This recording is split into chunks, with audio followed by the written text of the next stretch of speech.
Germany plans to reintroduce controls at all land borders from next week. The measure will be enforced for an initial period of 6 months. The government says it's part of efforts to tackle irregular migration and to protect the public. Berlin is under pressure to act after the far-right AfD party made gains in recent regional elections and after a Syrian Islamist who evaded deportation killed 3 people in a knife attack in the town of Solingen. This is what Germany wants to see on all its borders starting next week. Border checks, as here on the frontier with Austria. Interior Minister Nancy Faeser announced new measures in Berlin that are initially set to last for 6 months. Until we can achieve stronger border protection with the joint European asylum system, we're forced to further protect our national borders. These border controls allow us to turn back irregular migrants. We've already denied entry to 30,000 irregular migrants since last October. That is why we will expand temporary controls to all our national land borders. The government put in place temporary checks at some of Germany's land borders last October. Those are now being expanded as pressure grows on Chancellor Olaf Scholz's government to bolster security following several Islamist-linked attacks. Earlier this month, the far-right Alternative for Germany party scored historic successes in 2 regional elections, campaigning on an anti-immigration platform. With a 3rd regional election coming up, the parties in Germany's governing coalition want to show they're taking action. Details about the new border checks and how they fit in with EU law have yet to emerge.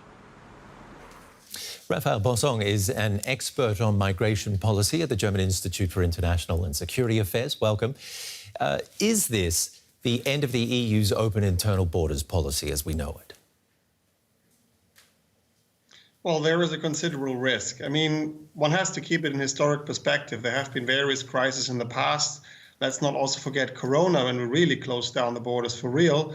And so far, in one way or another, we managed to claw back from that. But I am concerned about the political climate and the ever more sort of open willingness to break existing rules. And so, depending on how this plays out in the following weeks and months, well, it may just be a crisis and we come back from that, or it sets a sort of process in motions where really Germany, but also other European countries, feel ever less bound by the common rules.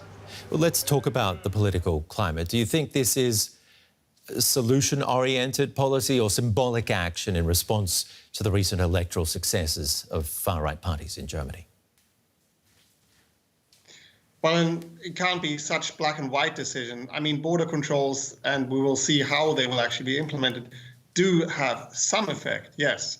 But they're definitely not going to be a clear solution, and that from tomorrow onwards or next week onwards, there's going to be this massive drop. I mean, we have experiences from other areas and also countries in the EU where these controls have been happening. And oftentimes, it's just a ping pong of people coming back and forth. And technically speaking, it's utterly unrealistic that Germany's police can control all land borders to all sides of the country. So, given that, it is mostly a political symbol, and the political symbol can also influence some migration flows. So it's a mixture, but overall, as I indicated, I think the debate is a little bit too heated for my take at the moment. And so I would rather caution a little bit more sort of long-term thinking. Well, the Conservative opposition in Germany believes that the border controls do not go far enough and is calling for significantly more migrants to be turned back at the borders. Is that realistic? Well, as I just said, I don't think so. I mean, look, I'm not from a partisan institute, and of course there is a regular to and fro between the government and the opposition. And, sometimes, of course, you have to sharpen some argument to make things move. But I really think we shouldn't get carried away. And, of course, you can just say, let's do away with all the rules. Let's just make a statement and, show all the other European countries and also irregular migrants Germany is not open anymore.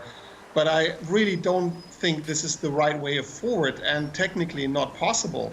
unless we're going to, really go hard as we did in the corona pandemics. And this is something that Germany cannot afford. And, if I may say, yesterday we had a major report from the European Commission and Draghi saying what is going wrong in Germany and Europe in terms of economy. And, and all that we talk about is closing our borders. So, I don't think this is really the way that we should be taking forward. What should be the way forward then, in your opinion? Well, I mean, of course, I understand people sometimes want a clear signal, but all these things with irregular migration are a long-term agenda. We have had a reform agreed on in spring, which is supposed to be coming into force in 2 years' time. This is also what the Interior Minister referred to. And, as an aside, I may say it's a little bit of a, frankly, lie to say, well, we're going to have sort of controls for 6 months and say until this new reform is in place, which is 2 years. So in effect, she actually announced controls for 2 years, if one takes it literally. And but this is something we agreed on, and it's not going to be either a game changer or a silver bullet, but this is what is commonly agreed that we have to work on. It's very ambitious, and we need cooperation among European countries, all of them. Okay. And just now going national, I'm not sure this is helping. So this is something, more cooperation with third states, in general integration, and also more labor market activation with the migrants that are here. So get rid of the problems that we have with, security, and also, sometimes of issue of terrorism, sort of radicalization, and not necessarily just focusing on the border alone. Raphael Bossong, thank you for your time. Welcome.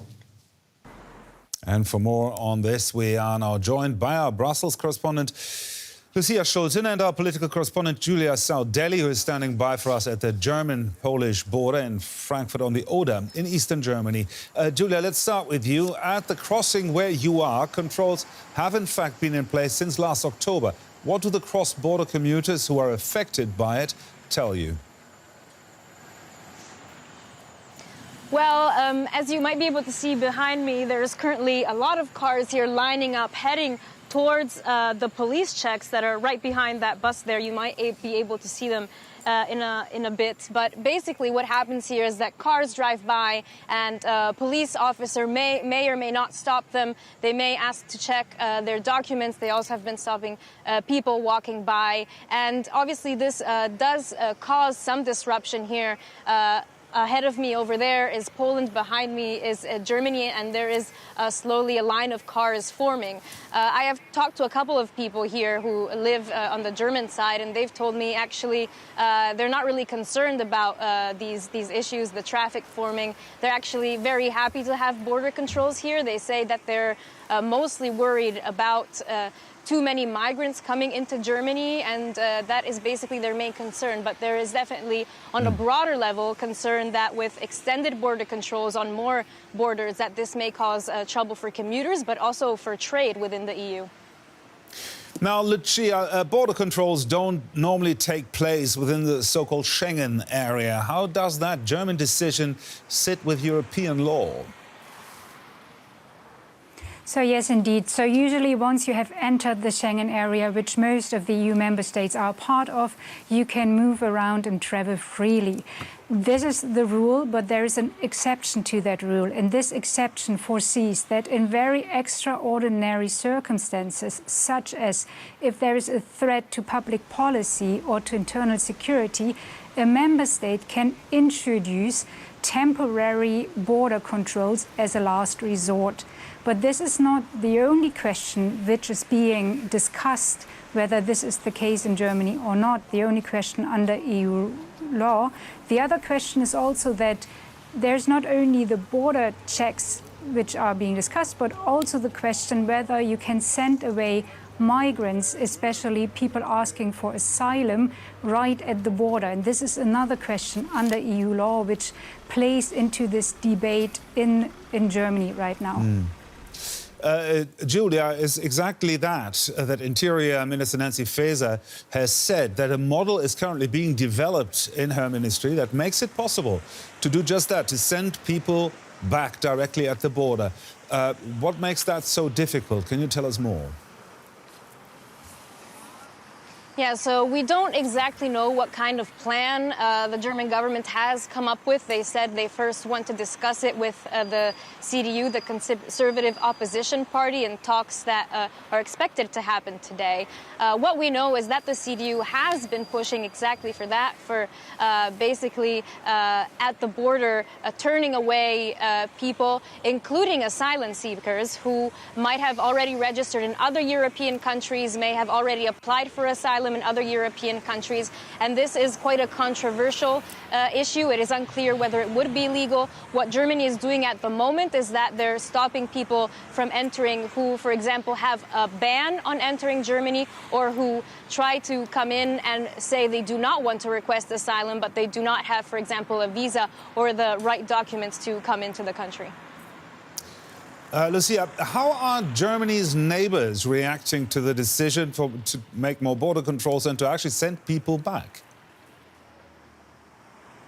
So we have heard from Austria, there have been media reports in Germany that the Austrian Interior Minister has said that the country is not willing to take in people that have been sent away from Germany. So they are watching this very closely.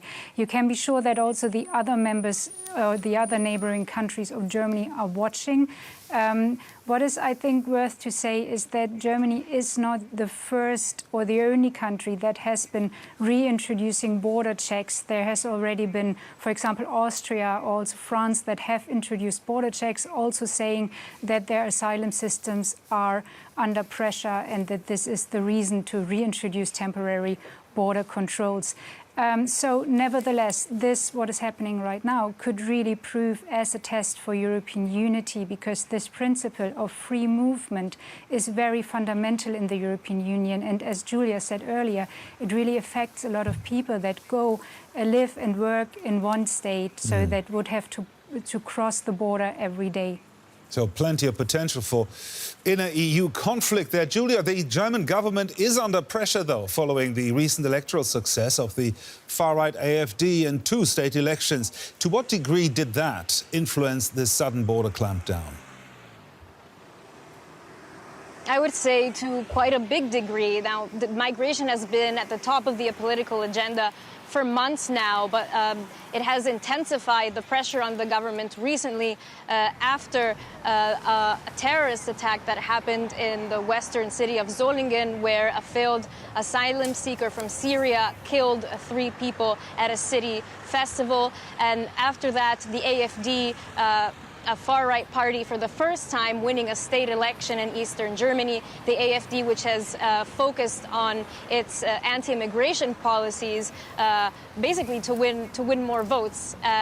On top of that, the conservative opposition, the CDU, also putting pressure on the government, saying that it's not doing enough to stop irregular migration, something that is felt as an urgency here in Germany. So the government is definitely under pressure to deliver, and this could be the first step in the government laying out its plan to basically show that it's not a lame duck.